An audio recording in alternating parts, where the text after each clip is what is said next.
উত্তর দেওয়া হলো এবং আমাদের শরণ্যা হাসপাতালে ক্যাথল্যাব সম্বন্ধে বলা হলো যে আমাদের state of the art cath lab আমাদের শরণ্যা হাসপাতালে আছে, যেখানে 24 ঘন্টা সার্ভিস পাবেন, ইমার্জেন্সি, নন এমার্জেন্সি এবং normal procedure, angiography, angioplasty, pacemaker, ICD এবং high end procedure like valve replacement থেকে শুরু করে বেলুন সার্জারি সমস্ত কিছু পাবেন। ভালভের কোনো বেলুন সার্জারি সেগুলো সমস্ত কিছু অ্যাভেল করতে পারবেন।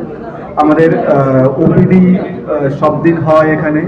আমি সকালে সবসময় ওপিডিতে অ্যাভেলেবেল থাকি এবং ইকো, টিএমটি, ইসিজি এই সমস্ত পরিষেবা রেগুলার বেসিসে আপনারা পেয়ে যাবেন সবসময়।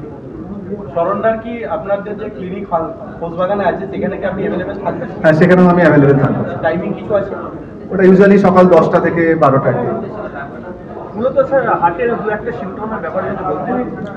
হ্যাঁ, হার্টে আমি যেটা বললাম যে হার্টে মেনলি 6-7টা কার্ডিনাল সিমটমস হয়, যেগুলো হচ্ছে chest pain, shortness of breadth মানে শ্বাসকষ্ট হয়ে যাওয়া, প্যালপিটেশন বুক ধড়ফড় করা, অজ্ঞান হয়ে যাওয়া বা অজ্ঞানের মতো হয়ে যাওয়া, পা ফোলা, গা হাত পা ফোলা এবং হঠাৎ করে কারো খুব ফ্যাটিক লাগা, দুর্বলতা লাগা, এগুলো হচ্ছে সব হার্ট ডিজিজের লক্ষণ হতে পারে এবং এই পেশেন্টের হার্টের রোগ থাকতে পারে। ইমার্জেন্সি কোন মেডিসিন খেলে রিলিফ পাবে পেশেন্ট?